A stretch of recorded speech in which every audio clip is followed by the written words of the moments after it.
Well, yeah, certainly. I mean, it was our fault. We made a mistake. Spotter said it was clear. It wasn't clear, and, I didn't want to tear my car up, tear his car up either. I respect everybody, and I demand respect. And, I apologized to the guy when he came over the car, explained to him what happened, and then he took it to another level when he started calling me an idiot and whatever else. And I don't appreciate that. I'm not going to take it. I told him how I felt. I called him out. He didn't show. And so, I'm good with it if he's good with it, but I'm not going to be disrespected by no means. Yeah, I guess I had a dinner date at Applebee's last night that I didn't find out until it was too late. It's a shame. Love their riblets and boneless wings, but... All right, folks, welcome back to Meet Me at Applebee's, your number one unrefined motorsports podcast. It's Brian here with Rob and Ashley, and we got Phoenix to talk about. NASCAR's 2026 return, and it was pretty damn good. So, folks, how we doing this week? Doing pretty good. Sorry. What's so funny about that? Right before Get that visual out of my head.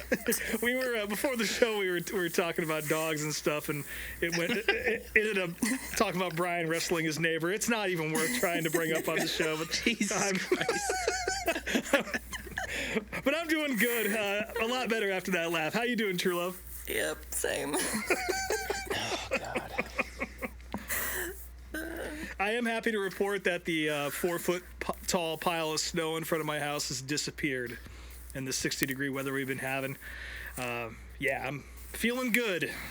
Seasonal depression is a real fucking thing, and apparently I deal with it. So, the past few days have been nice. And a good weekend of racing at Phoenix was also nice, because I don't think... I wasn't optimistic for the Cup race in particular. But well, I mean, this was the first real test of the new horsepower package, along with the softer tires from last year, and it actually paid off, and we'll get to that in a little bit. But first, ARCA. Yeah. I mean, I didn't watch. I watched bits and pieces of this, but I can't say I really cared. It was Thursday night this race ran, so I mean, I saw the ARCA, the stereotypical ARCA wreck to start the race, but other than that, that's about all I remember. Was that Eric Brennan calling that race? I didn't watch it. It was Eric, right? It was Brent Stover and Phil Parsons in the booth. Okay, so now I didn't think Eric would do this, but whoever led him to green in the booth told him the green flag was flying when they were halfway down the backstretch. Apparently he hadn't seen a race at Phoenix since they moved the start line to the dog leg. But that was entertaining, listening to him fumble his way through a full 15 seconds of cars coming to speed. But he got redemption pretty quick after that, because there was a wreck almost immediately, wasn't there? Yep, lap one. Bunch of names I don't know, and Bobby Dale Earnhardt. So. And Taylor Reimer drove into the pile of cars. Wait, that was lap one? Yeah. The all-ladies wreck? No. That one was later. That was okay. 50 to go. Gotcha. Never mind. Yeah. But you watched more of this than we did. Don't worry, I watched it. I took detailed notes. We can spend a full hour on it if you want. Let's not do that. Yeah. No. Well, anyways, we had Carson Brown on the pole. This is his first start in ARCA ever. So, good start for him. He's in the car that Butterbean ran last year. So, we also had Haley Deegan make her first ARCA start since 2020. Mm-hmm. She started 19th. Yep. And then, like y'all mentioned, there were 5 women in the field, and with about 50 to go, there was a wreck that involved 4 of them. So, but not Haley. Hate to see that. Yeah, not Haley. No, Haley was the only one that escaped, which moved her up. It helped her big time, taking out a bunch of names in front of her. So I think she ended up finishing like 11th. Oh, okay. So, I also learned in this race that Andy Hillenberg has a son who races named Dustin. And they showed a picture of him, and he had long, scraggly hair. And then I tried to find a picture online for y'all, and they don't exist. So. It's like a picture from Halloween with a wig on. Yeah, what's his name? Other than... It's not Andy Hillenberg Jr. Dustin. No, it's Dustin. I mean, there was a picture or two, but not with the same hair that they showed Gotcha. in the broadcast. That was a Fox AI creation. Yeah. But this race, it was just caution after caution after caution. But every single restart, Carson Brown got the lead. So he ended up leading every single lap. And then he won his first race ever. So good for him. 17 years old. Yeah, he's pretty good. He's pretty I don't good. really have any other notes than that. It was just a bunch of wrecks. Well, congratulations. You won. Carson Brown. Cool. That's ARCA, I guess. The IndyCar race was next up, right? I don't think there was anything worth talking about in between No, I mean, here just, and it there. was just qualifying for Cup, and that was qualifying, so what are you going to do? Well, actually, no. There was 4 days between that. I just want to say I did watch... we're getting ahead of this with O'Reilly's serious stuff, but I just love that broadcast team so much. I watched qualifying for the O'Reilly's race, and I could just listen to those guys talk. Like, you know, but it still was just very entertaining and engaging to hear those guys do it. So, Yeah. I love those guys. But yeah, that's the only thing that happened between Thursday and Saturday. Yeah, they're very good. But yeah, IndyCar, of course, on the property as well. The second doubleheader weekend with a NASCAR series and IndyCar. This, of course, being the biggest one since the entire squad was there. And this is the one where IndyCar was actually support for NASCAR. Yes. And, man, I got to say, not to get ahead of myself here, but the crowd for this was pretty unbelievable. Especially since, you know, a lot of the times on television, IndyCar races and Xfinity races for that matter, O'Reilly races tend to have a little sparser crowds, especially with big grandstands like that. People are a little more spread out, but it looked pretty damn packed for both the IndyCar race and the O'Reilly race, which was awesome to see. Well, I did hear a good portion of the crowd left after IndyCar. I forget where, maybe Door Bumper Clear mentioned that, but but still, I mean, the crowd was still fairly full. But still, pretty packed house for IndyCar, and that doesn't happen all that often, so that's good, a good sign. But before all those people showed up, David Malukas picking up his first pole in the IndyCar series for Roger Penske, so that was cool to see. He put down a wicked fast lap. I think he was a 175.9 or something like that, which was a full mile an hour faster than his teammates. Joseph Newgarden was on the outside pole. Yeah, that was fucking nuts to watch him do that. Let's see, notes from the race. It was a great race. I saw a lot of IndyCar fans bitching about it. I think you can attribute that to the broadcasts. It was pretty obvious that the same guys who anger us on Sundays for NASCAR were also in the truck for the IndyCar race. Broadcast team was pretty good, as they always are. Will Buxton's he's whatever. I say that every week. I talk about him, but a lot of weird choices as far as direction is concerned. Probably the funniest one was actually in qualifying when Will Power backed it into the wall. And again, it's qualifying. There's only literally one guy on the racetrack, so I don't know how we don't have all the cameras pointed at where it needs to go. But you hear Townsend Bell do his trademark, whoa!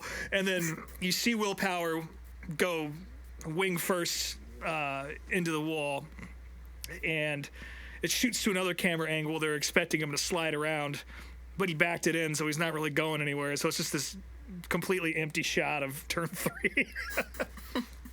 And that pretty much kicked it off for the weekend, but whatever. I'm tired of complaining about broadcasts with Fox. You know what you're going to get with them. At least the guys in the booth are pretty good. My favorite moment of the race was watching Alex Palou clear himself in front of Rinus VeeKay and listening to the IndyCar guys melt down, even though VeeKay was well alongside him up against the fence. It was close, definitely a racing incident, but apparently spotters, it's not their obligation to tell somebody that they're clear high or not. So, but that ends Alex Palou's win streak for the year, which is at 1. But, of course, coming off last year, winning a bunch of races. I forget how many he won leading into the championship, but still the best in the game, but definitely I'm sure he went home calling that a mistake in his brain because, in my opinion, it certainly was. even if the rules in IndyCar are a little bit different.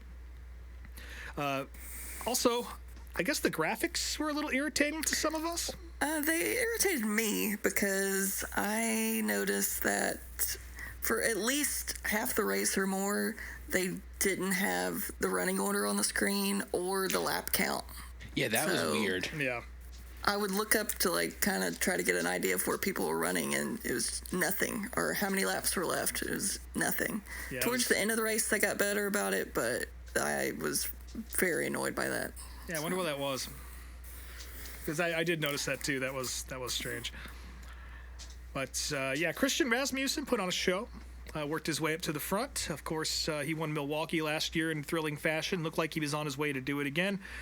But he was no match for the milkman, Joseph Newgarden. He got strapped on some new rubber. I don't know how off strategy he was, but he was definitely on fresher tires and carved his way to the field and ended up getting the win, much to my disappointment. Yeah, I didn't really understand a lot of the tire strategy stuff that was going on because like there were so many lead changes and certain guys were up front and then they weren't. And I mean, it was a good race. Don't get me wrong. But yeah, I mean, as a non-IndyCar guy, there was a bunch of stuff I didn't quite get. Yeah, if you looked away from the screen for 5 seconds, you probably missed something. But it was pretty jam-packed with action. I'll say that. And Phoenix is, at least in recent years, or the second time they went back to Phoenix or the first time they came back to Phoenix before this time, it didn't race all that well. Ended up being kind of freight train style racing. It was kind of boring. The stands were empty. It was pretty lackluster, and I wasn't sure what to expect this weekend. So it's not just NASCAR, folks. Phoenix kind of sucked for IndyCar as well, and there's a reason why they didn't go back. Low attendance and the racing wasn't great, but we were proven wrong this time with, a packed house and a pretty decent show there. Also, shout out to Mick Schumacher. It's his first time on an oval, and his dad was notoriously against them, essentially saying it was a death sentence, but Mick did pretty well. Qualified fourth, and he hung in there all day, so I think he seems to enjoy him. Prove your dad wrong a little bit. Better than last week for him. That's for sure. I don't think his dad knows he was racing an oval this weekend, so. Yeah. I hope he did know. Thinking about you, Michael. But in Victory Lane, of course, this race was sponsored by a beef packer, I'm pretty sure. And the sponsor was present in Victory Lane. And we got to watch David Malukas get fed fresh meat right there on the podium. By a random man. He, I guess his eyes were bigger than his mouth because the piece of meat that man fed him, he couldn't get it down. So he's just standing on stage with cheeks full of meat, trying to smile on the podium for the pictures. So. I mean, it was hot as shit that first podium with Roger Penske. That's going on the wall in Mooresville for sure. It was hot as shit that day. You're probably all parched from driving. Like the last thing I want to do is eat a steak at that moment, you know. Yeah. I did notice that he didn't swallow the meat until someone handed him a champagne bottle and he was able to wash it down. Yeah, I like that kid. I think Malukas has got a big future. Obviously, if Roger Penske's signing him to replace Will Power, that's a pretty big vote of confidence right there. And I think he's displaying exactly why he's in the seat he's in. And I look forward to seeing what he can do at Indy in a cheated up car with Tim Cindric in the building again. So that's also one more piece of IndyCar news before we move on. The Freedom 250, they released their track layout, and it's a throwback to the shitty Vegas Grand Prix track they ran back in the 80s. It's just pretty much all left turns and about a mile and a half worth of real estate there. So it could be good, but I don't know. I don't know. I guess we'll see. I won't be watching, so, I'll take your word for it. Well, your tax dollars did pay for it, and apparently, the tickets are free, at least for like the mall section. So I'm gonna sign up and see what happens. It doesn't mean I'm gonna get down to DC to watch it, but I'm gonna see if I can get a free IndyCar ticket. If they're gonna make me stand out there in the grass at eye level, there's no way I'm taking a train down there for that. But if I can get a cool grandstand seat, then maybe we'll see. I feel like you're going to be standing in hot grass, packed in there like sardines, just sweating. That is what I Not anticipate. a race car in sight. And that is why I will probably not be going to DC to watch this Yeah, race. there's nowhere I'd rather not be than there. Yeah.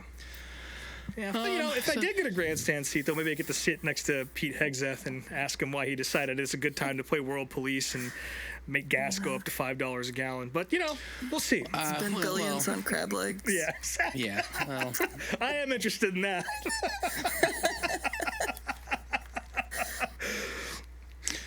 Meanwhile, back in Phoenix. Yep. After the IndyCar race, it was the Xfinity race, and I can't remember if this happened before we recorded last week or not, but word came out that Corey Day did get a talking to by Dale Jr. and Rick Hendrick, and it must have sunk in a little bit because he was pretty quiet on Sunday. He had a good finish. I forget, it was a top 10, right? Yes. It was. I think he was running around Ninth. there all day. He finished ninth. Yeah, so he got a top 10, and there was no incidents with him. I think he had an issue on pit road.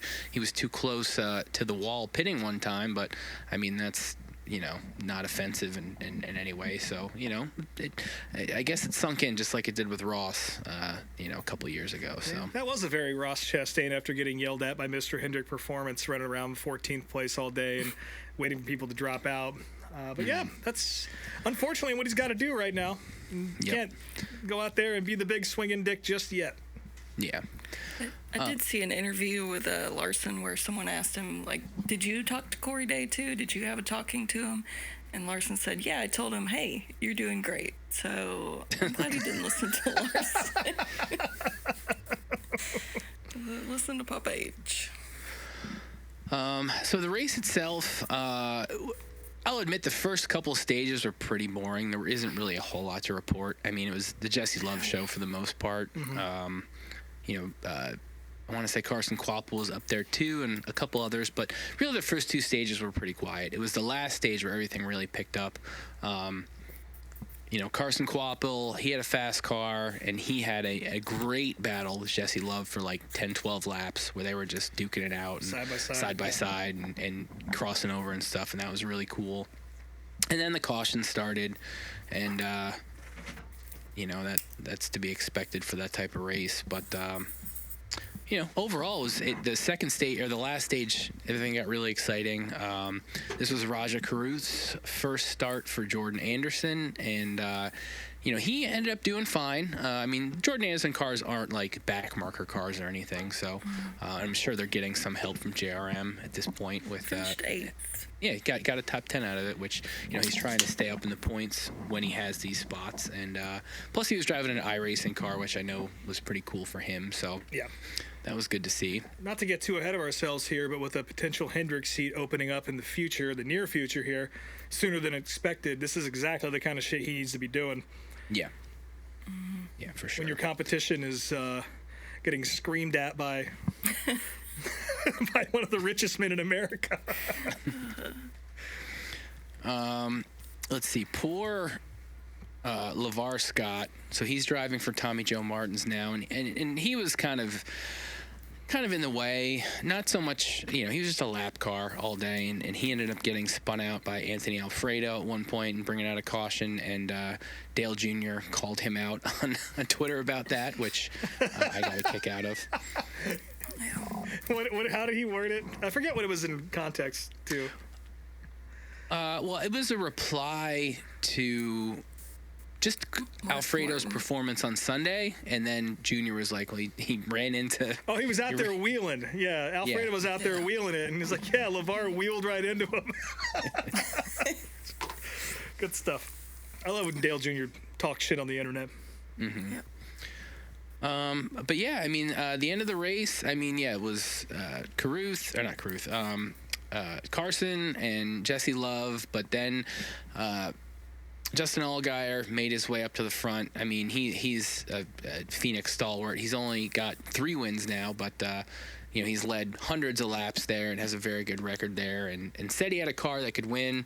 And turns out he wasn't lying about that, because he ended up getting his first win of the season. Yes. Always good to see. We're all Allgaier fans here, so it was good. It was, just a good race. I mean, like I said, the first couple stages weren't amazing, but the last one was very, very good. So good time watching that. Yeah, and one more shout out to the CW broadcast through and through. Those guys, I mean, Brian's already said it. We say it every single week. They bring an energy and a depth of knowledge to what's happening on the track into your living room that no one else has really figured out. Prime is pretty good too, but week in, week out, it's nice to know that you're going to get a show out of whatever it is you're watching. Yeah, I mean, aside from the booth, just the post-race coverage is good. The actual, the tickers are good. Everything about the CW broadcast is perfect, and it is, to me, as much as I love the Cup Series, it is the most watchable of all the NASCAR series. So. Oh yeah. And what was the Mark Martin record that Allgaier broke? 10 consecutive years of wins. So Okay, that Mark Martin makes had sense. 9. Damn. Well, yeah, and that's as a in the early part-time. series. Yeah, that's as a part-time, driver that just won every time he got in the car. But good for Allgaier. He deserves it.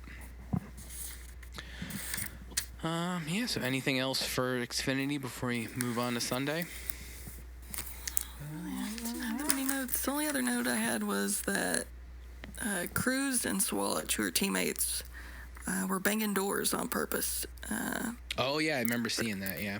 They never really explained what caused that, so maybe they'll fight at some point this year. I don't think they like each other very much obviously, but from late models and Cars Tour stuff. I think they have had a few run-ins there, and Sawallich is a fucking weapon.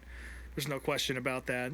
And Cruz has a few of his own little moments too, so I can't remember exactly what it was, but I feel like there's got to be precedent for that, and God, I want to see him fight. 2 little boys out there whipping the shit out of each other. Come on. Oh Jesus. Boy fights. Boy fights. So yeah, moving on to Sunday. So I think this got announced after we recorded, but Alex Bowman, he was out of the car this weekend for Vertigo, which it's nobody really knows what's going to happen with that. The only thing that reminded me of was, I think, sometime in the 90s, Terry Labonte, I remember having vertigo, but I don't think he even missed any races. I think he just started and got out of the car a couple times, but different times, and now you can't do that. So he was not in the car, and Anthony Alfredo was, which should be expected because he is their sim driver and has logged thousands of laps at Phoenix, and he actually did fairly well for the most part. He started off Qualified like shit. He qualified like shit, started off in the back, but by the end of the race was up in the top 10 until he got wrecked, but we're getting ahead of ourselves there. But yeah, that was that big news going into the weekend. Also, too, tires were also a big conversation piece. Obviously the teams with these new tires test the limits of air pressure, and there were a bunch of flats in practice. I know Keselowski had to go to a backup car, and I think Buescher had a flat too, I want to say. Either Buescher or Priest, one of the RFK cars did. And there were a bunch of flat. Herbst. Yeah, Right. yeah, Herbst too. Goodyear even tweeted about it, saying that the air pressure recommendations they're not recommendations. That is the limit of the tire. Yes. So Daniel Suarez was fast in practice and qualified pretty well, and this led to some very boisterous tweets from his wife on Twitter. Once again, throwing Trackhouse under the bus. These didn't really pan out too well for her, though, in the race. Yeah. But She tweeted, "Amazing the things one can do when you're no longer just an afterthought." So, yeah, well, that was before the race. Yeah, that was before the race. Yeah, meanwhile, Carson Hocevar is out there absolutely dominating social media and very, very clear that Suarez isn't the number one at that team. Yeah, and Michael McDowell's also in the top 10. So, yeah, I gotta say, Spire. I think we'll have to wait till after Vegas to really have a full picture here, because at that point we'll have gone to pretty much every type of racetrack we're going to hit up, minus short tracks. But because Phoenix isn't a short track, no matter what they tell you. But I think they look pretty fucking sporty this year. Well, they put enough money into it with their millions and millions of dollars. So yeah, you would hope they do better. 3D printing money, and yeah, it seems to be paying off. I see a note for pre-race antics. I did not watch this, so True Love, I'm sure you're the one who yeah, I just wanted to mention the guy who was standing behind the booth in pre-race. The skull guy. A human skull, making out with it behind Harvick's head, dancing around with it. I have no idea what the booth was talking about at all, because I was so focused on the skull guy. And then he had a friend show up who was wearing a lampshade on his head. So at first I was like, man, I would not want to carry a skull around all day. But then the lampshade guy showed up, and I was like, no, that's the one that I don't want to be. That's worse. All right, carrying at a racetrack all day. I'm going to propose this for the next time we're at a race together. We have to do this. We have to do something like this and get on TV as a group. Not a skull, but something else. Carry around all day. That's true, yeah. We'll figure it out. We got plenty of time to workshop. What is this Kyle Busch and SVG sync up their days note? Well, every time that Kyle Busch would get a flat, the next lap SVG would spin out. That happened twice in the race. Ah, okay. All right. Yeah. Missed that. And they would never throw a caution for Kyle, but they would always throw it for SVG.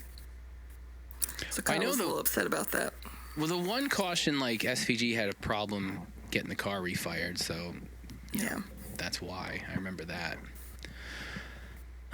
Let's see. I see a note here for Boyer embarrassing us in front of the IndyCar guys. Yeah, that was bad. Yeah, that was bad. There was a moment. So in stage 2, they brought in Hinchcliffe and Townsend Bell into the booth, and Zilich was in the pits. They had his wheel off. They were messing with something up in the wheel well, and I believe it was Townsend asked the other NASCAR guys, like, what kind of work are they doing in there?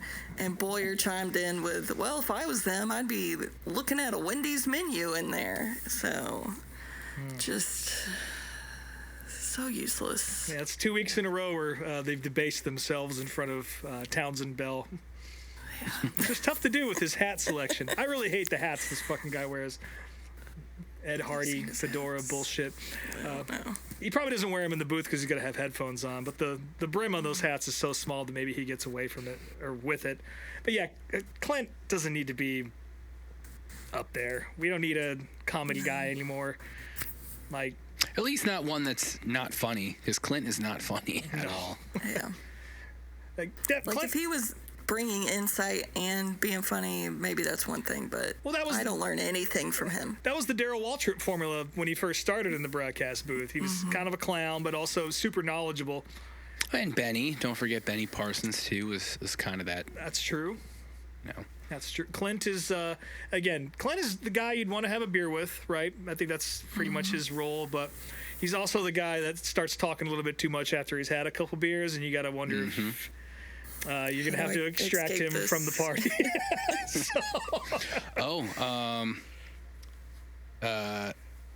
Breaking news. Random update. I just want to say this: Justin Allgaier is driving the 48 car this weekend. About fucking time. Come on, Gator. Let's go. I actually, that question came up a lot with people I was talking with. I was like, I wonder why I didn't put Allgaier in, and I just thought, Alfredo's the guy, right? Yeah. But I think everybody wanted to see Allgaier in a Cup car again, because I think he'd do pretty well. He did fine for Larson when he filled in for him, so. Yeah. It seems like he would have been the pick for Phoenix with how good he is there. Yeah, you would think.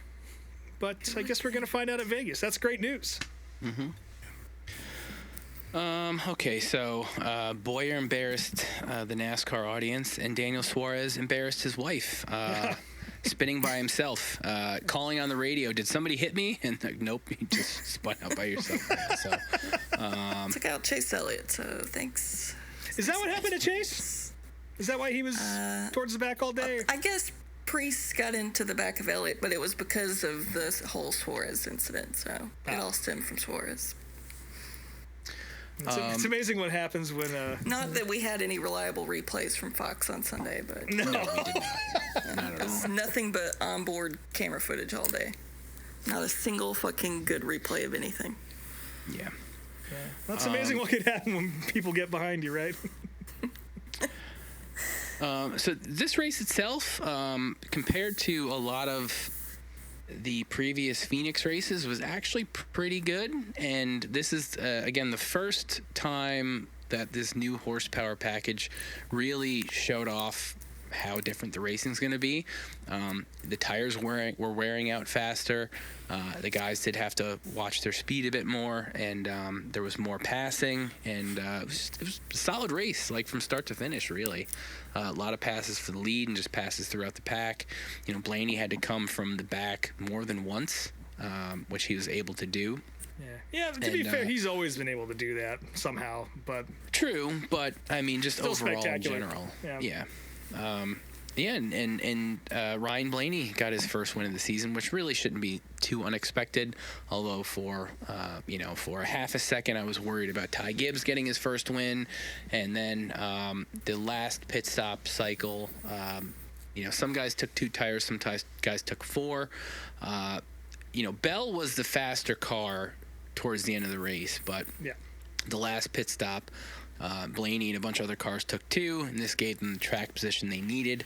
I would say if Bell had 3 to 5 more laps, he definitely would have gotten them, but he did not have those laps, and Blaney took the win. So good for him. Really not too surprising with Penske's history at that track, although they did have Austin Cindric crashing and Joey Logano causing a couple accidents, which took him out of the race as well and fucked up both my and Rob's points for fantasy a little bit. Rob worse than me, but but still, Did have a great Scotty Mac scheme though. Yeah, that was cool. After the race, we got a smug and very pointed interview with Ty Gibbs, who was just talking about how good this team is now and how these people are his people. Very clearly trying to get under the skin of Chris Gabehart. He said everyone's really loyal and looked directly in the camera. Yeah, which is not the thing you should be saying as the guy in charge. Like, you shouldn't be decrying loyalty for people below you. That's a shitty way to think. And again, is why that team will fall apart once Joe dies. But that's getting way ahead of ourselves. Another day. SVG, he had a 2-spin day again, but still managed to get an 11th place finish and is 5th in the points. So SVG, I mean, I don't think he's going to be a threat to the actual title, but he's going to do better than most people will think this year, I think. So he's figuring it out. Good to see. Yep. And as I'm assuming Rob made this note, but Chase Briscoe angered the racing gods with his anti-trough rhetoric and blew a tire early on in the race and finished, I don't know, either last or next to last. He's finished no better than 47th place this entire season. And I think it has a lot to do with his nasty mouth and the things he said about Trough Nation. And I think he should probably think about what he says before he says it. Also, Noah Gragson got a little blow in on him on Twitter. Joey Chestnut was at the race for some reason. Of course, the greatest American hot dog eater, which is a real athletic accomplishment. There's a photo of him, Joey, with Noah Gragson, Chase Briscoe, and who was the third guy?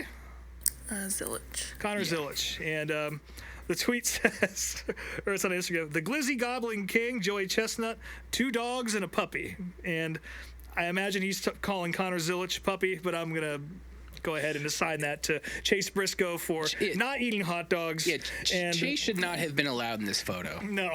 No. But yeah, I think Chase knows what he has to do to turn this season around, and it's apologize for his comments. Yeah. Bathe in a trough to cleanse his sins. Exactly. Yep. But goddamn, what a bad start for the 19. Worse than Cody Ware in points. Worse than Cody Ware. Yeah, 33rd, right, is where he's sitting. Yeah, something like that. Yeah, it's unbelievable. That's a tough hole to dig out of. I think he'll do it, but you kind of used up all your big mistakes for the year at this point, having 4 finishes way back in the Busch Series to start the year off a cup. Well, Denny put it this way on his podcast: everybody's going to have 5 to 6 bad races, and Chase hopefully is getting all his bad ones out of the way first. So you better hope that. Yeah. So yeah, that was Phoenix. It was a great weekend, and Speaking of bad races,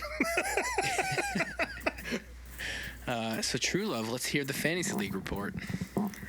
All right, so this week, Fantasy League, our big winner was Flavortown McLeod, which Brian, I believe, is one of your friends. Yep, that's my buddy Greg, one Nice. of my best friends. He's Nice. yeah. Well, he took the had a win. good lead. Second place, we had Hell Yeah Brother, which is, of course, Andy Newsom. Yes. So congrats to him. Third place, we had SiCkNtWiStEd01, which is my Andy. So congrats to him. So for that podium, maybe we'll bring out a Applebee's meat tray. Y'all can fight over that. a can of Spam on a crystal platter to be fed by hand. There we go. Fourth place, we had Awesome Weinkoff, which is Ross's cousin. And then fifth place, Chris Davis, who's a friend of the program. Brian, I believe you were 7th. Mm-hmm. I was 10th. And Rob, you were 12th, though you were having a much better day earlier on, right? I was running about between 2nd and 4th all day. Yeah. And then Logano stepped on his own dick and ruined the day for all of us. So should have never picked him in the first place. But hey, moving up in the points, it's all good.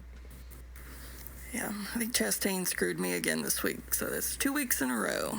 Thanks, Ross. Also, Garfield's feet coming in 21st. Well, yeah, we should mention. So there were two people that didn't set their lineups. I'm not going to call them out by name. They didn't finish last somehow, but 2 people. We're 4 races in, folks, and you guys are forgetting already. And you guys were in the top 5, and you fucked up. So get on your shit. Take all the help I can get. Yep. There you go. Overall points now, we've got Chris Davis leading, which I think all of us kind of predicted that he might win this whole thing because he has won fantasy leagues that we've been in the past. So Yep. it's up to all of us to rally together and Destroy take him down. Second place in points is Stephen Kent, who is our UK friend, which I find impressive because these races end at 2 a.m. over there. So good for him. Yeah, very And then impressive third, stuff.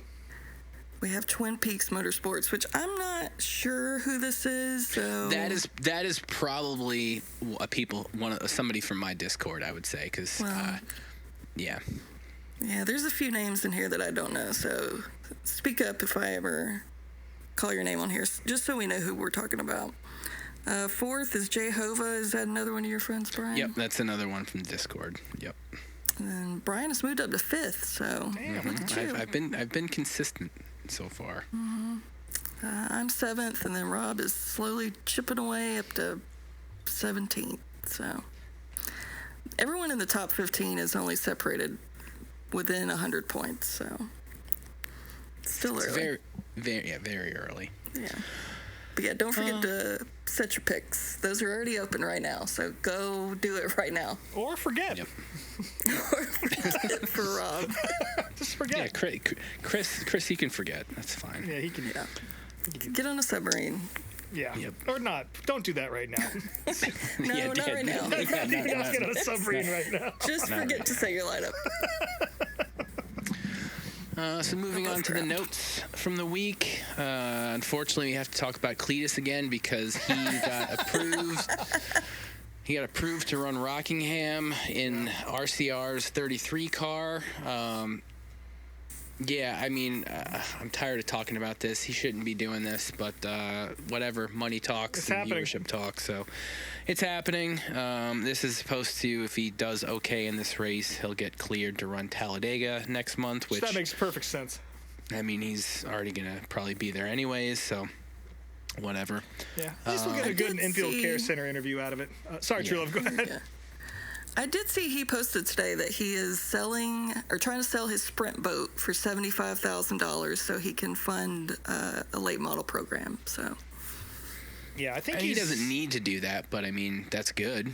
yes, Yeah, yes, but he does need to do yes, he does. Well, I should say he doesn't need to sell the boat. I would say that. Not, Oh, I he see, does. yeah. He needs a late model car, but I know they run some actual races at his track still. Oh, yeah. I don't know who, but they do run them occasionally. I think so. ASA Stars did a show down there, and Yeah. they're like super late models. So it's exactly the kind of thing you want to do if you're trying to learn how to short track race. And I mean, I gotta hand it to him as much deserved flack as he's getting. That's a big bite to chew off right there. Like that's, I don't know how. And I think he's starting to realize that. And he even said as much on his Dale Jr. interview. He's very much a fish out of water and realizing how big this undertaking is. So, I mean, hey, if he starts racing late models, that's fucking awesome. And Yeah. he is the tide that's going to raise a lot of boats here, I think. And I hope he does figure it out because him being there is not a bad thing. But Yeah, I mean, for all the shit that we talk, it's not that he's a bad dude and we don't necessarily want him there. It's just the fact that how it's happening is not really right. So. I did yeah, see hopefully something that I it's thought was funny too. I know we've discussed his friend Squirrel is also going to be running some ARCA races, and he posted a photo of his ARCA car that he's running at Hickory, which is a Ford, and he was taking a selfie with it wearing a Chevy hat. So still has some things to learn there. that would have got him thrown out of the chase for the seat. Right there. That's what fucked Mikey Christopher. Other news, Nice Motorsports is going to be putting Connor Hall in the truck at Rockingham. Hell yeah. We knew this weeks ago. We just couldn't say it on the show, but good for him. Yeah, that's a good pickup right there. Yeah. And is Andy Newsom spotting for someone? What is this all about? No, No, there was. clear high, brother. He's that's right. He's in the fucking NASCAR. Yeah, he's in the prime doc, the Daytona 500. Pointing a hot dog at the pack is what it looks like. Pointing just a bare weenie up at the sky that I learned from our friend Josh Tate was a pocket dog. He pulled that weenie straight out of his vest pocket. Incredible. And the camera caught it, and now it lives on Prime forever. It's part of NASCAR history now. Speaking of Andy Newsom spotting, I would have him spot for me if I was ever driving anything. Yes. 100%. Let's see, Jimmy Johnson, he was in the news a little bit this weekend. He ran the Mint 400, and I don't know how he did in the race, but I know in qualifying he rolled the truck over, and even the announcers said it was very embarrassing for him to do that. So, Well, this is his first flip since 1995, so Yep. it's rough. Yeah, very cool to see him go back to where he came from, though. That's where, of course, he started in off-road racing. So I'm sure that's a cool itch to scratch, except for what happened. I'm sure that wasn't cool, but I did see that he finished 12th overall and 6th in his class, but I don't know how many trucks there were in total, so that could mean nothing. top tens. We'll just call them top tens. More NASCAR news. So the JGR Chris Gabehart story continues to get funnier. News broke last week that JGR hired a private investigator to follow Chris Gabehart to a meeting at a bar like down the street from Gibbs with the dude Jeff Dickerson from Spire. Just hilarious at this point. Like it's I do feel like Gabehart's in the wrong, although I don't want to really support JGR in this because fuck them. But I feel like Gabehart's probably going to lose. Everything that comes out, it's like, yeah, clearly something was going on between you two before you left Gibbs. So I kind of think he's fucked here. But I don't know. We'll see what happens. People were trying to spin that into Gibbs being this sort of like this was like out of pocket. It was kind of like inappropriate, but I would bet good money that this is not even close to the first time that this has happened this year. I'm sure that private investigators make so much fucking money in the NASCAR industry. I mean, they used to send like people into the garage dressed as fans with cameras to get spy shots and shit. So Yeah. the fact that they would hire a private investigator to see what Gabehart was doing at Twin Peaks, I really don't. That doesn't surprise me at all. But it is very comical to see it in black and white on a piece of paper. Yeah. And the spy shots from across the street. And like Hosefar went on Twitter and was like, you can see that place from the fucking shop.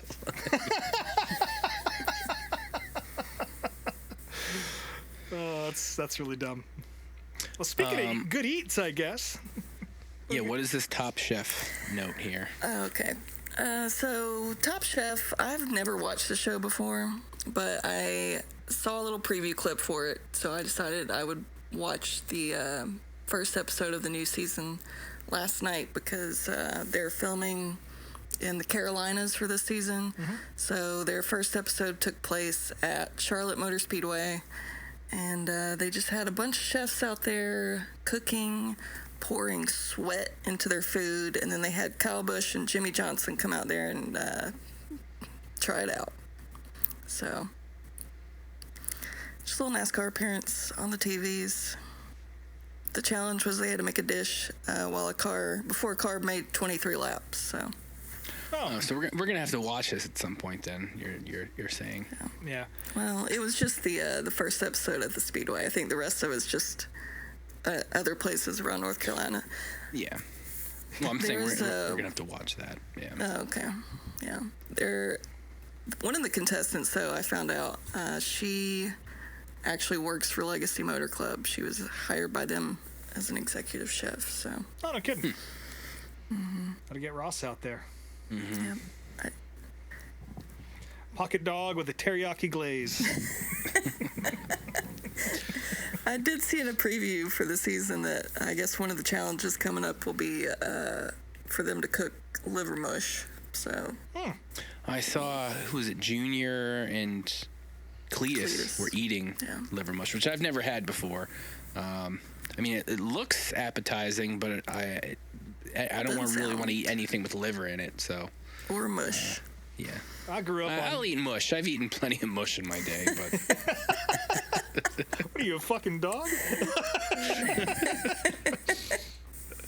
Yeah, I lived off chicken livers when I was a little kid, but Yeah, same. I hadn't touched them in quite a while. But maybe I'll give liver mush a shot one of these days.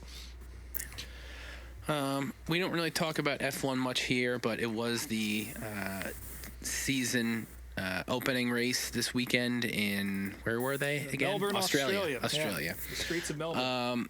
And I'll admit I was a little bit intrigued just because of all the talk of how bad the cars are this season. Had to see it. Yeah, there was a lot of chaos with people having wrecks in practice and stuff, and all sorts of mechanical bullshit going on. I did watch some of the race, and to me it just seemed like a normal F1 race. There really wasn't much chaos other than Lando Norris crashing on the hot lap No, it's to Piastri. Whatever. The other One of those fucking McLaren, guys. yeah. Oscar Piastri. In front of his home crowd, mind you. Yeah. So. Yeah. Yeah, Yeah, this is the first race of course, the new power unit. It's a much bigger, I think it's like a 50-50 split between internal combustion and regenerated hybrid power coming off the brakes and all the other heat generating devices or pieces of the car. And this thing was dog shit in testing and practice and qualifying. They were literally losing speed down the straightaways once they're calling it super clipping, but essentially once the ICE hit its limit, it would switch over to battery, and then the engine would slow down by a good 20 to 30 miles an hour. Looked like this was going to be a shit show. No one was sure if they even had the start process figured out, because these cars are super hard to get off the line. And admittedly, I was a few beers deep after watching Golden Isles and the Smart Tour race and the Xfinity race. Full night of racing down here in the bar. IndyCar. And IndyCar. It was a fucking long day. Great day, yeah. You had so many screens in front of you that night. I had 4 screens set up, yeah. It was great. But yeah, I was pleasantly surprised with how entertaining this race was. Pretty big scrap between George Russell and the other fucking guy, Charles Leclerc, who started in 4th. They were trading spaces every few corners. The most action you've seen in a Formula One race in probably about 15 years. But as I came to learn, and as you kind of figured it out after a while, it is somewhat artificial. It kind of resembled like a Hanford device race back in the kart era, where leaders would swap position.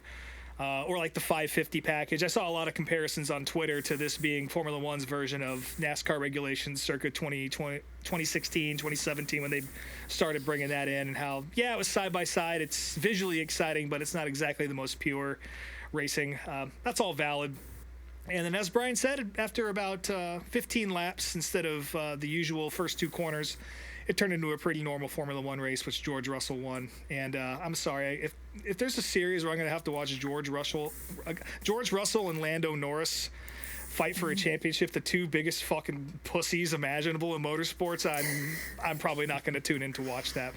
But yeah, lots of feedback after the race from the drivers. A lot of them were not thrilled. Lewis Hamilton had fun, which was surprising. He hasn't been having a lot of fun lately, especially after getting blasted by that smoke machine in the pre-race. If you guys haven't seen that. That's my favorite part of the race. Yeah. But, yeah, I guess we'll see. On to China next. And then who knows where they're going after that, because some reason they might not have a couple Grand Prix coming up here due to some, again, the unpleasantness in the Middle East. So we'll see what they do.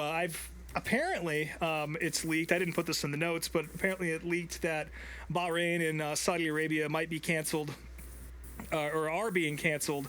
And this leaked because some guy was riding in first class with a couple drivers. I think it was Esteban Ocon and somebody else, were loudly talking about a text message thread they had going. And they leaked that those Grand Prix were probably going to be canceled to an unsuspected... Who would have guessed there's another Formula One fan in there? But again, you got to watch what you say, folks. But yeah, it's Formula One right there. I do have a 7-day Apple TV trial, and I got a new iPhone because my old one died. So I get a free 3-month Apple TV trial. So maybe I'll watch a couple more races coming up. But naturally, I chose a time of the year where they're all getting canceled, probably. So maybe not. I'll watch Pluribus instead. Isn't the China race in like 3 a.m. or something? Probably. I mean, China's not that much different time-wise than Australia. A few hours difference. Well, it depends on what other racing is going on. If I find myself at the end of a fucking B-mod race at 1 a.m., then maybe we'll power through and see what's going on in China. Take a power nap and then wake back up. Exactly. But, yeah, probably not. So that might be it for Formula One until it shows up on Netflix and I can watch 20 minutes of it and pass out again. So, yeah, that's Formula One talk here on the podcast. And, yeah, Las Vegas is up next. One of my favorite NASCAR tracks. Never been, but I know you've been there, True Love. Yeah.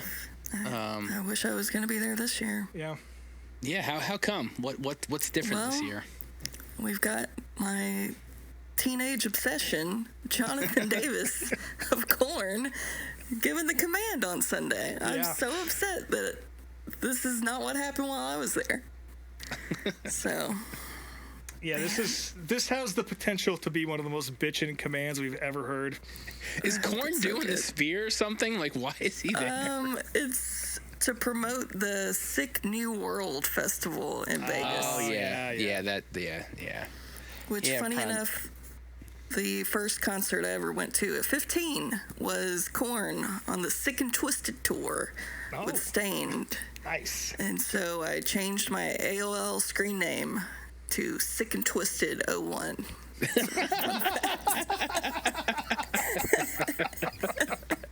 Which, as a 15-year-old girl, attracts the wrong people to your DMs. I was so young and naive. But originally, my first screen name was Ashcorn1, so a lot of corn in my life. Yeah, I was bummed that you weren't going to be able to go just because Vegas is kind of a fun town, but nah, I'm emotionally broken for you. That's tough. That's a tough deal. I infamously, at the age of 13, also got into an argument with my parents, full hormonal teenager, and I don't know what the argument was about, but I, at some point, screamed at them, "Corn is my life," and they have never let me live it down.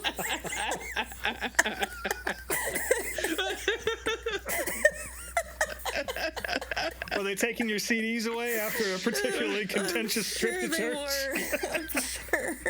There was a parental advisory sticker or something. Yeah, that happened to me when I was in high school, too. My parents took a bunch of shit away from me. Somehow Follow the Leader actually survived. I'm not really sure how that didn't get pulled out of the stack. The only thing that got taken away from me was a Marilyn Manson CD and T-shirt. That's it. Yeah. Which I don't feel bad about now. My mom did not allow those, yeah. Yeah. Also, not corn related, Zillage is running a jockey scheme, which jockey usually has those fun schemes with like the drivers in their underwear on the side of the door, but what? I do not remember Ross Chastain in his underwear on the side of the car. What the fuck are you talking about? What? Ross and SVG. I don't know if it was actually I don't know if it was actually a scan of the driver, but it was a guy sitting in his tidy whities in a chair. Yeah, it definitely wasn't the drivers. No. Yeah. Okay. But it's meant to represent that. But for Zillage, they've just got a PP yellow jockey car for him. So. Yeah, it's the color of the jockeys you'd find for sale at Savers. Yeah. Which, I don't know what the reasoning is for having a piss yellow car when you're an underwear company. Yeah, I don't know who approved this, but yeah, Connor Zillage. That's the Vegas preview. Connor Zillage going to have to try and dig himself out of a Chase Briscoe-sized hole in the PP car coming up this weekend in Vegas. Yeah, I'm excited for this one. It's always fun. Don't have any picks. Just kind of see how it shakes out. I feel like, again, this is where we're going to see everyone really show what they have. Phoenix was step one of that, and now we're getting into the good shit. And the 1.5 miles are easily the best of the bunch in Cup racing. At least they were last year. So I'm very excited for this one. Yep.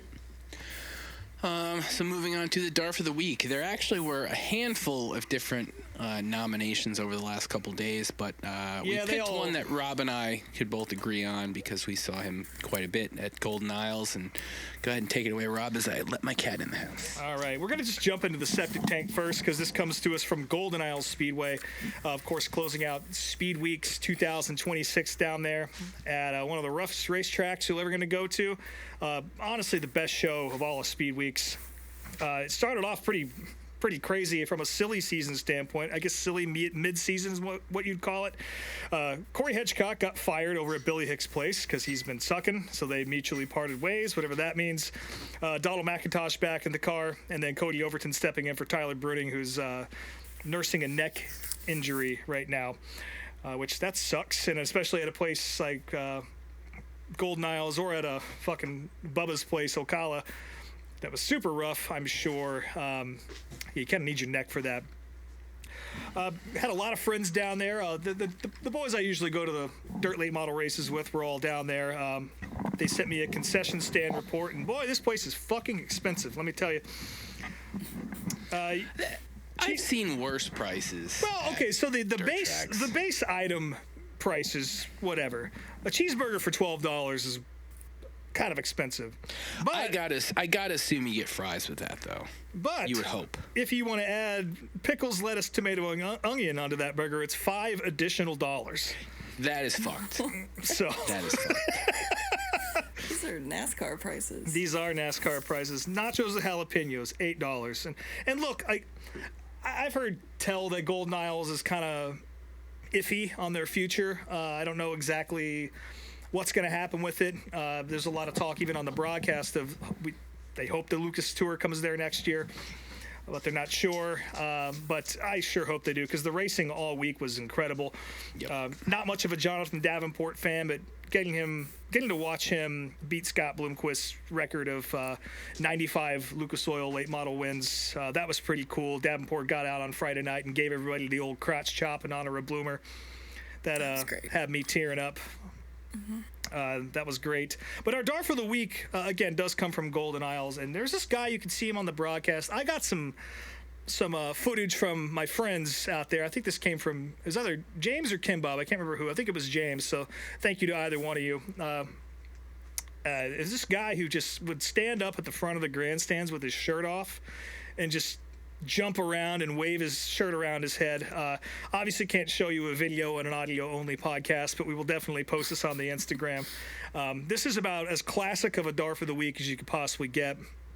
Just pure, dumb, Busch Light energy on display here.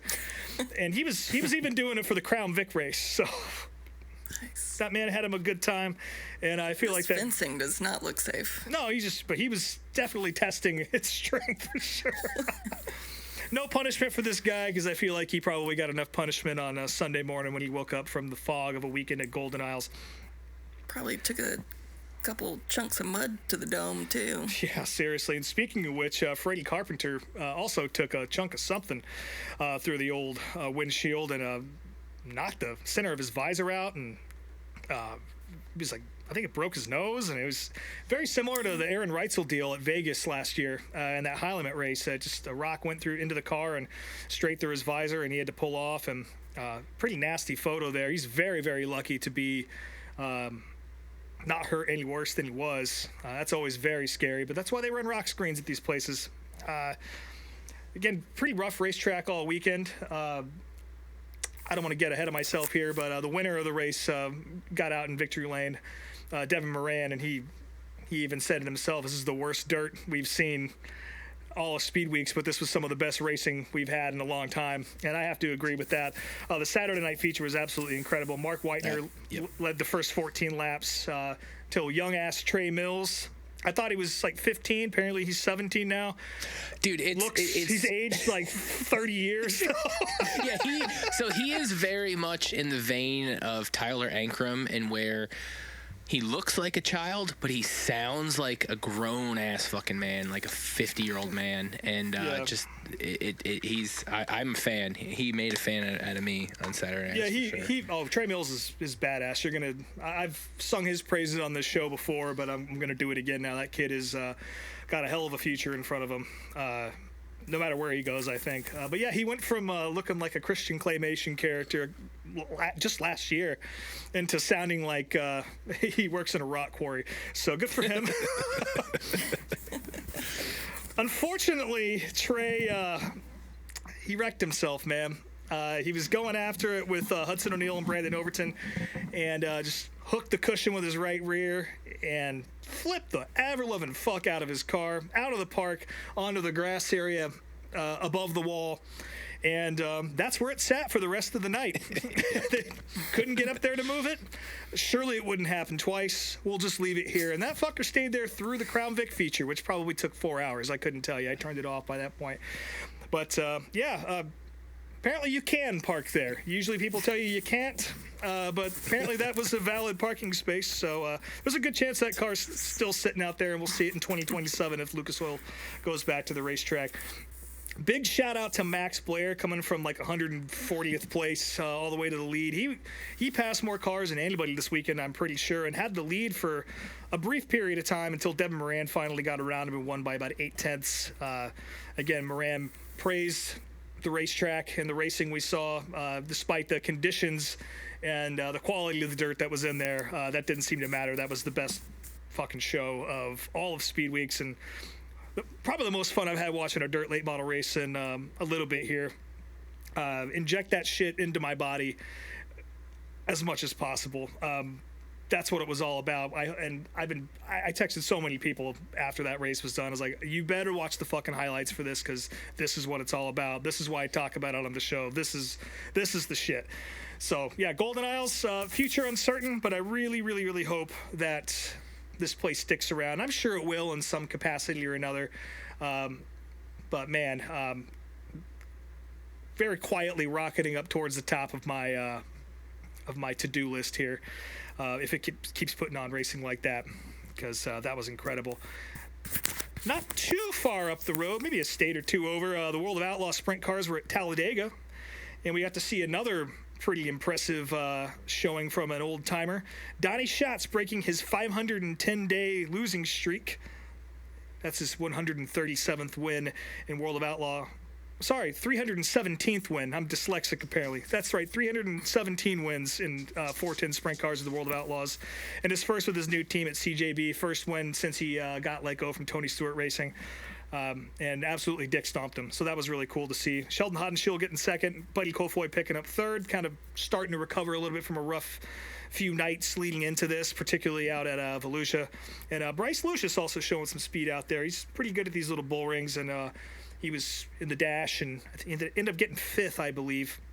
Tour was supposed to go to Magnolia the next night, but that got canceled in anticipation of severe weather, which I know the South and the Midwest have been getting absolutely clapped with that shit.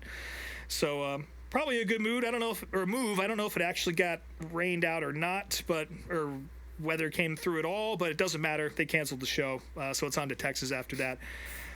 Only other asphalt shit I watched this weekend was Smart Tour and Anderson. Danny Bone picking up the win there. Good for him. And yeah, the world turns on.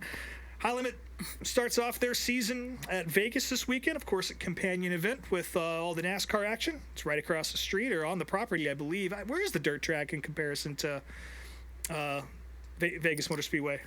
I don't know. I didn't physically see it while I was there. I only saw the track strip. Gotcha. I feel like that property is laid out pretty similarly to how Charlotte and Texas are. And Yeah. It's kind of probably used to be an old parking lot or something. Now there's a dirt track there. But that's a great show. Hopefully they got the track a little bit more sorted out than last year. Of course, we mentioned Aaron Reitzel getting a rock through his skull last year because they don't use that track for much of anything.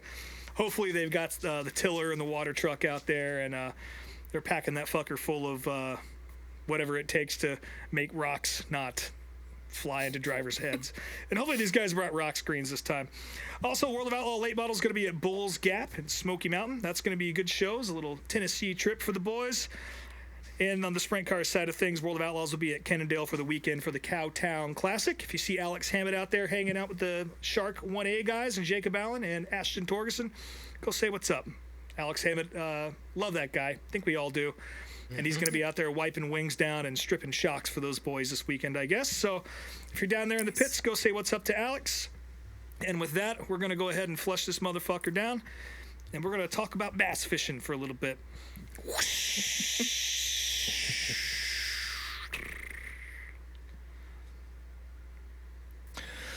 So yeah, Thank you. Yeah, Had a little flair at the end there. I like that. that's the bubble up. Yeah.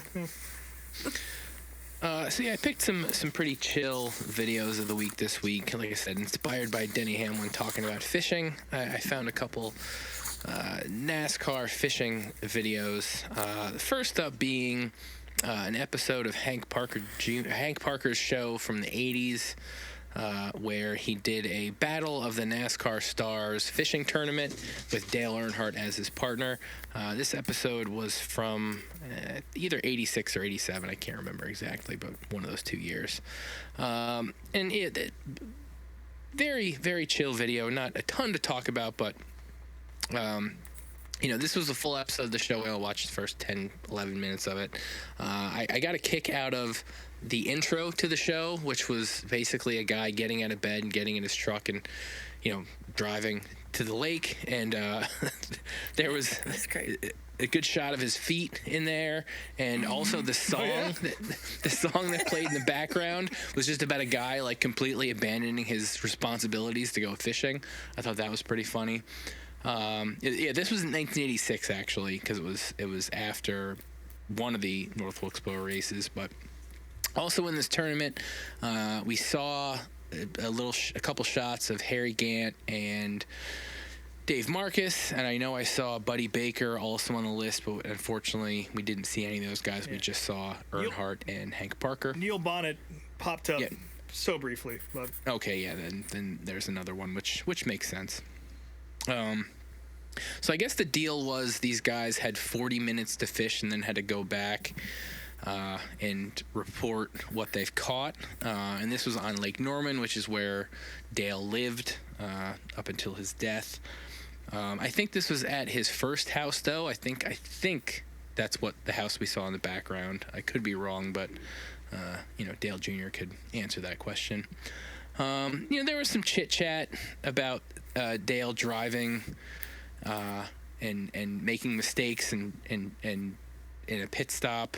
Dale and Hank basically agreed that both in fishing and racing, patience and keeping your cool is how you succeed in the sports.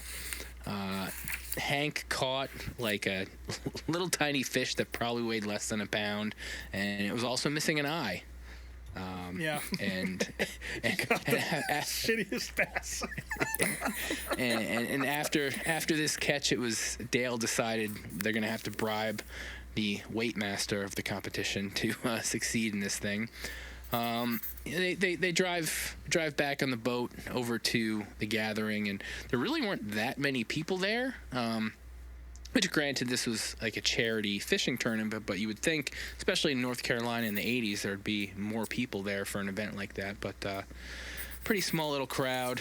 You get to see Dale Earnhardt walking around with a beer in his hand, which is cool. And yeah, I think they got second place in the tournament. I think so. They were definitely joking with whoever that was in charge of the whole thing, which he's wearing like a Coors hat with like 17 pins on it. Which I thought was very funny. And yeah, this was just classic, Earnhardt and Hank Parker footage from the 80s. This is the type of stuff that you'll see a clip of in some sort of one of the 16 Dale Earnhardt documentaries that have come out over the last handful of years. Just a neat time capsule. That's kind of all this really was. Yeah, I love this video. It was simultaneously just what TNN used to be. I don't know if this was actually on TNN or not, but it felt very much like something that would have been. Hank Parker was on TNN, right? I would imagine so. Yeah, I don't know for sure. And it also felt like hanging out with everybody I interacted with when I was growing up in Arkansas. Yep. Like this was sitting there listening to my dad and my papa talking when we're on our way out to Lake Weddington to fish, or the guys at church, or wherever the fuck else. Like this, it was just 30 minutes of just the most pure Southern dude that you've ever seen in your life. Lots of Southern dad humor and like charm, and Hank's got such a great Southern accent too. Like, I just like listening to him talk. So. Yeah. He and Senior were very close friends, as we all know. So, one thing I did think was funny is that Hank mentioned that he would never want to get in a race car. That ain't really his thing. And then his son immediately went and did that. So, yeah, I appreciated that. Yeah, my dad watched a ton of fishing shows when I was a kid early in the mornings, and I used to hate them because they were so boring and it just felt like they lasted an eternity. So watching this brought back some of those feelings, especially the second half of the episode where it really drew out. But I didn't watch once the NASCAR shit was done. I didn't watch the rest of it. So. Well, I watched the whole thing. And down that boat in the dark and all that. Yeah, that was. Yep, got pretty silly. Not gonna see anything. Gonna embarrass ourselves in front of these people. Yeah, it's wonderful. funny too. Like people that fish today, there's all this, like, top of the line fishing clothing that they wear that's, all the radar and shit, all like the fancy gear. and shit. Yeah. Yeah, and then in the 80s, it's just dads in their, like, fucking church clothes out there and their khakis and polos. So, yeah, brought back some childhood memories. Absolutely. That's good. Moving on to the second video. This was Didn't a even short... fucking finish the video, Brian. Jesus. I was here for the Get to NASCAR talk about portion. all of his ad reads and blooper outtakes and What was that called? Bloops and bloppers or something like that? something like Yeah. Oh, one more thing I thought was... fish formula synad he kept doing. It was great, yeah. One more thing, you may have mentioned this, Brian, I apologize, but the name of the tournament on the big poster was Bass and Gas, and Gas had 2 S's, which I thought was great. So moving on to the second video, this was a portion of an episode of Inside Winston Cup Racing from 1988. This was filmed right after the Coke 600, so right when summer was beginning. Really the focus of this, or at least the premise, was talking about drivers enjoying their time away from the track and trying to relax the few moments that they have. And the title of the video is Davey Allison and Dale Earnhardt Race Boats, but there really wasn't actually any boat racing at all. It was really just Dale and Davey kind of doing it was a half fishing boat promo and half just day on the lake fishing. But they took their boats again to Lake Norman, and this was definitely clearly for gambler boats, because each one of them had a gambler bass boat, and both of them were kind of painted up like the cars. I mean, not exactly, but like Dale's boat was primarily black and Davey's was primarily white with some red and gold, much like his car at the time, and both the boats had their like signatures on the sides of them. Before they get on the lake, they talk about having to do a little bit of business and, take promo photos and stuff. And there are some quips between Dale and Davey where Dale proclaims, "I don't sweat, I never sweat," because it was, a hot day on the lake there. Mm-hmm. Davey talks about how relaxing it is to go fishing, but Dale says, yeah, it's relaxing, but it also gets competitive out there on the lake when you're, trying to catch the biggest fish. Davey this day was supposed to go work on his bush car, but just spent all day on the lake instead. They both talked about the struggles of time management as a Winston Cup driver, trying to balance business stuff and racing stuff along with family duties and whatnot. I thought it was poignant, maybe a little bit sad, when Dale talked about, we'll back off in a couple years and spend more time fishing and relaxing, but we got to take advantage of this time now, and we're competitive. And obviously neither one of them really got to do that. We see him get on the lake, and there's not really any fishing footage. It's mainly just footage of them driving the boats around. At the very end, they get the wives out, and we see a shot of both Teresa with Dale and a far away shot of Davey's first wife, which I don't know if I've ever seen before, but yeah, Davey did have a wife before, his widow, some blonde lady. And yeah, they don't actually race. They do mention in this clip that Steve almost got knocked off the boat, and then right after the clip ends, we immediately go to some sort of retrospective video that Steve Burns was filming before he passed away, where he talks about this exact moment.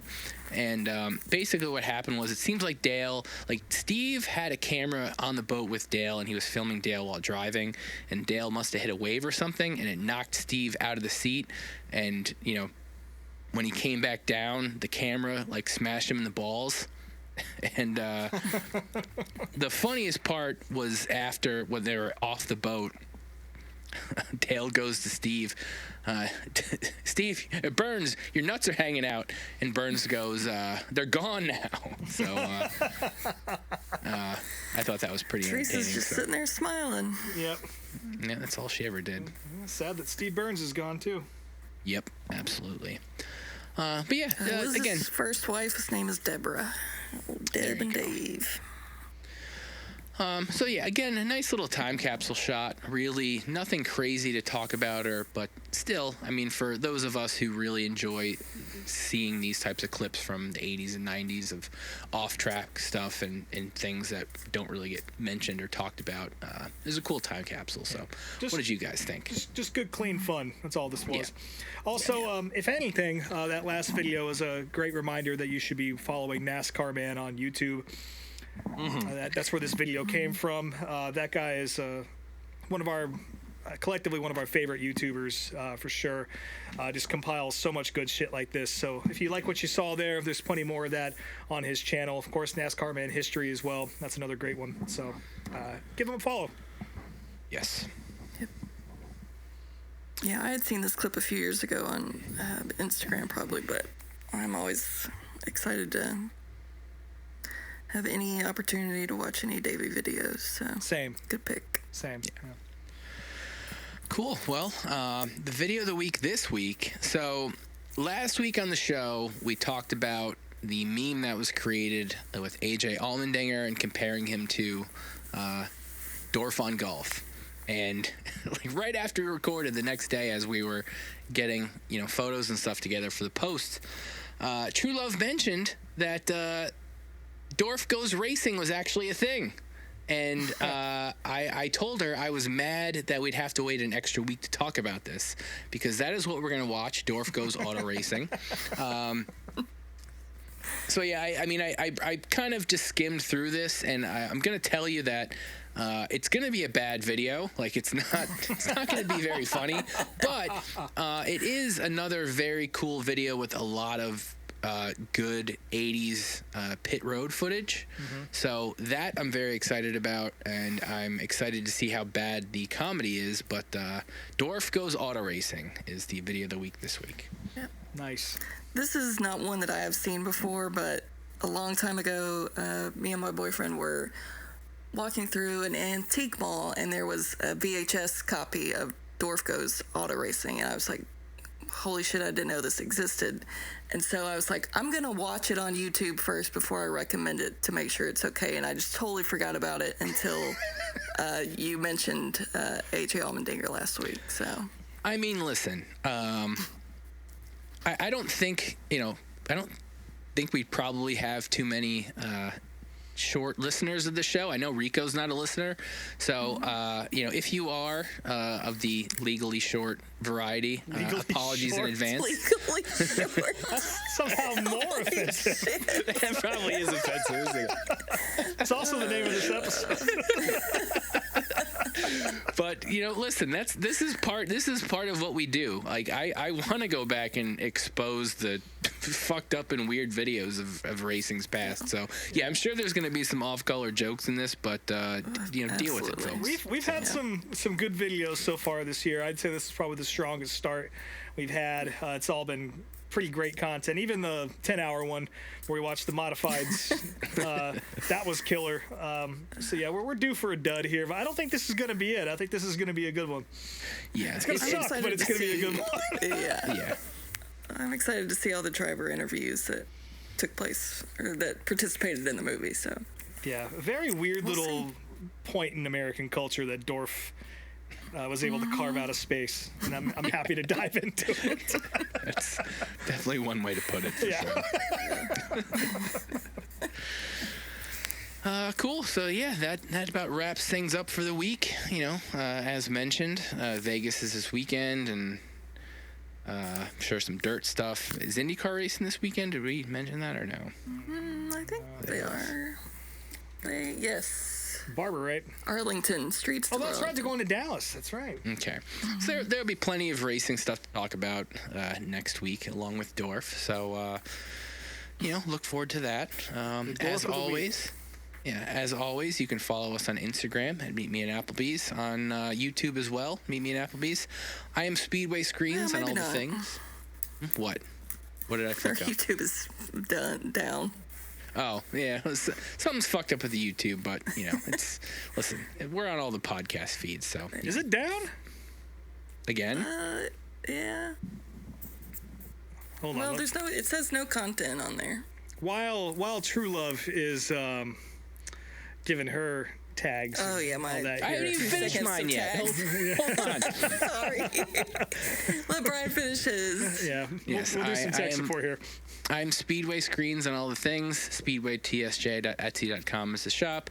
MMA Applebee's at checkout for 15% off. And also, I am on my buddy Alex's podcast, 95 to Life, this week, talking about the Fat Kid classic, Angus.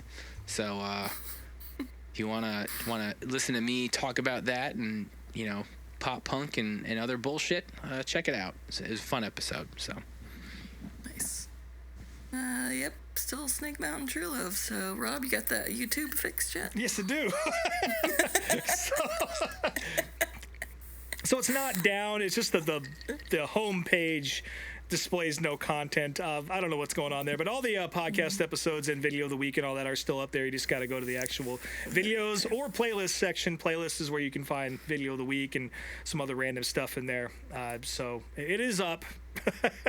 But yeah, we killed that a few weeks ago when we stopped posting new episodes on there, or we being me specifically. Sorry about that. But Okay, so it hasn't posted anything in a month. Is that why it's being weird? I'll figure this out. Okay. Yeah, I don't understand why that's happening, but again, video of the week stuff is up there, so folks aren't missing out on that. Again, if you want to see it, it's under the playlist section, or I think the easiest way to find it if you're on Instagram is just to go to the little link tree we have there and click on video of the week playlist, and it'll take you right there. RobMotes_unofficial is my name on Instagram. You can find me there. My band's called These Wild Plains. Also, of course, play for Charlie Marie. She's got a bunch of hot shit country music coming out over the course of the next couple months, and we're about 3 weeks out from the first single from the record I played on coming out. So very excited for you guys to hear that. It'll be the same plugs until that happens, and then we'll switch to some new ones after that. But yeah, please check that out once it releases, and yeah, maybe I'll see you on Friday, Brian. And Brian's coming up to my part of the country if I can get out of work in time to get up to Boston. Yeah, if anybody is somehow going to the Dropkick Murphy show on Friday in Boston, I will be there. So yeah, send me a message. We'll have a beer or something. Nice. But yeah, looks like the check Bring is up the here. meat tray. Yeah, the check is here. Wheeling the meats out. We'll have to wait for the meat tray to get finished up. But Yeah. thanks for joining us again at Applebee's, and we'll talk to y'all next week.